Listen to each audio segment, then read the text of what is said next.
Okay, so it makes them what makes them weigh more. It makes them produce milk faster. Okay, it also a cow lives about, if I've read research, probably about 20 years, 25 years.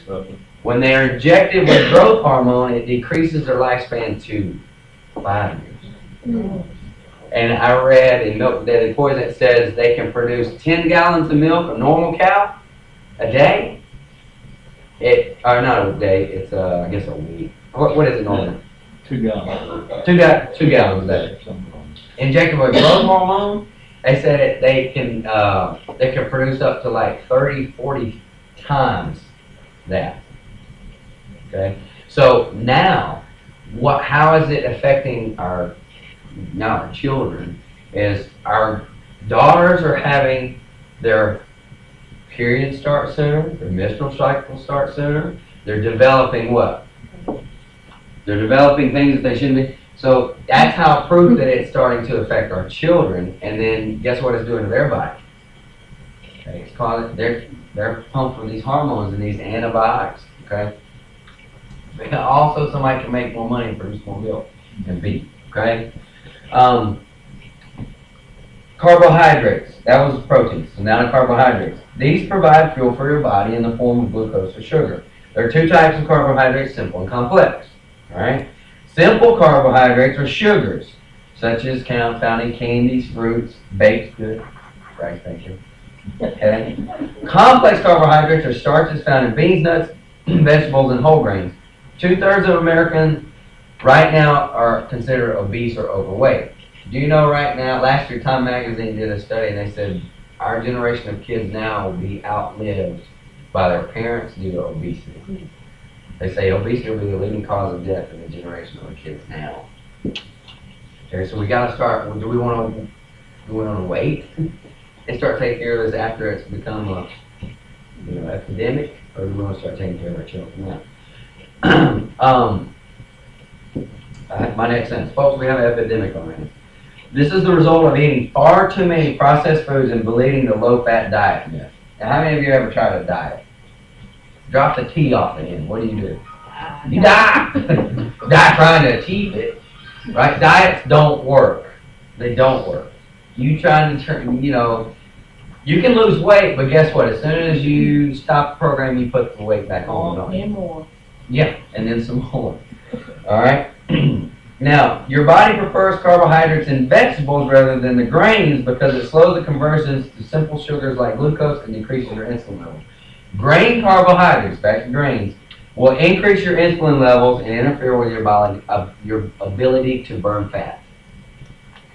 Are we wanting to eliminate grains then? Am I getting my point across yet? Yes. Okay.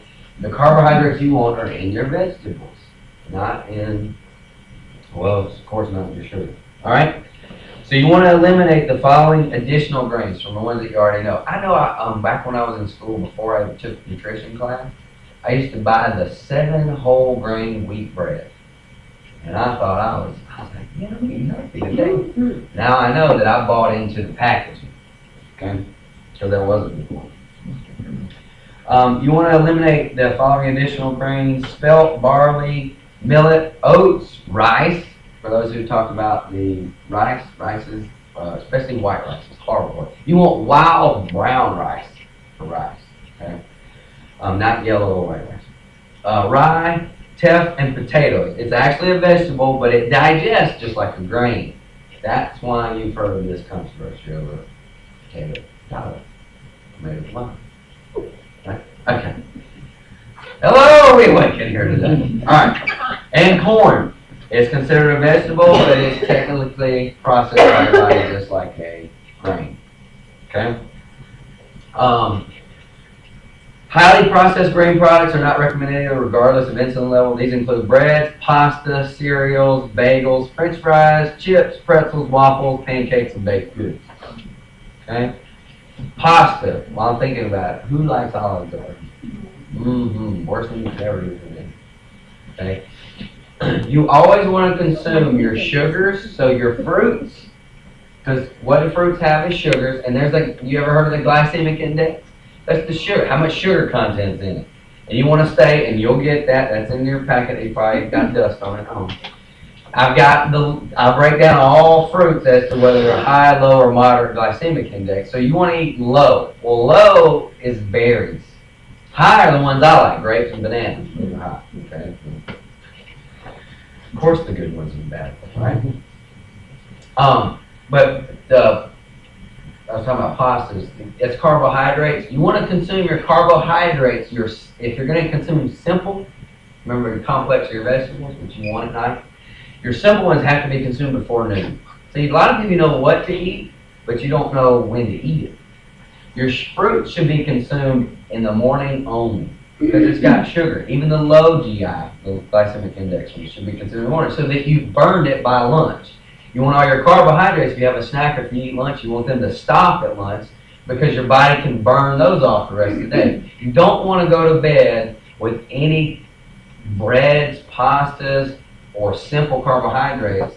Complex carbohydrates your body breaks down and uses for energy, but the other ones are used as what? Fat stores. Okay? So a lot of you, that's what I'm saying. You think, well, I ate fruit, you had it for dinner, okay, or you had it for lunch. Who likes Jason's Deli and they get that fruit plate? Okay? Well, some people have it for dinner. It's the worst thing you can do. So you think you're eating healthy, but you're eating at the wrong time. All right?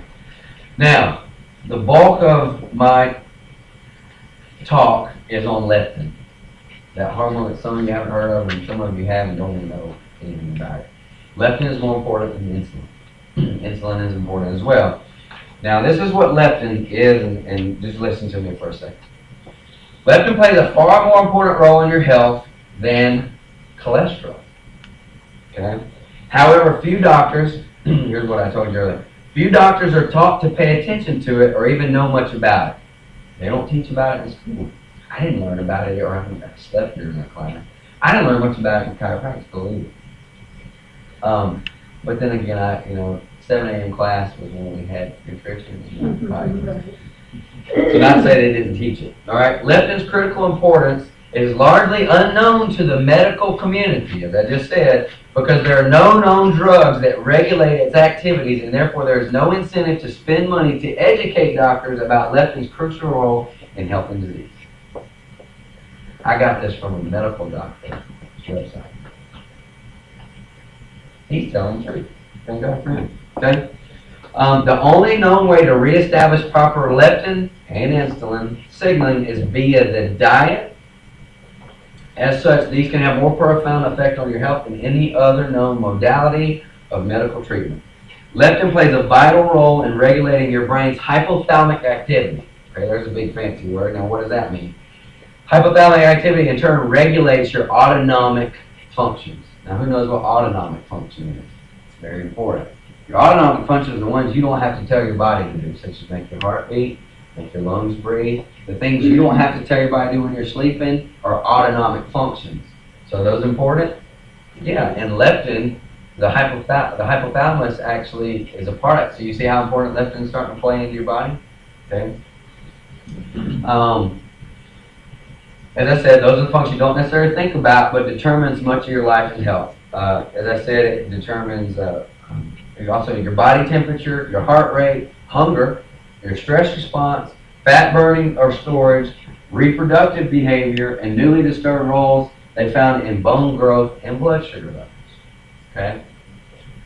99.99% of overweight people make too much leptin. Now, if you've got too much leptin, now leptin regulates, so you think more leptin is good, right? Well, there's a reason why. Leptin is just like insulin. When you eat too much sugar, you produce too much insulin. And you become what you call insulin resistant. That's when you start developing diabetes. So when you're producing too much leptin, you become leptin resistant. And so you're making more of it, but you're just not utilizing it because your body's now resistant. You've heard, you've probably read articles or heard people talk about now, our problem with our drugs, our antibiotics, is that the bacteria are now what? Becoming resistant because we're overusing them. You know, if you use too much hand sanitizer,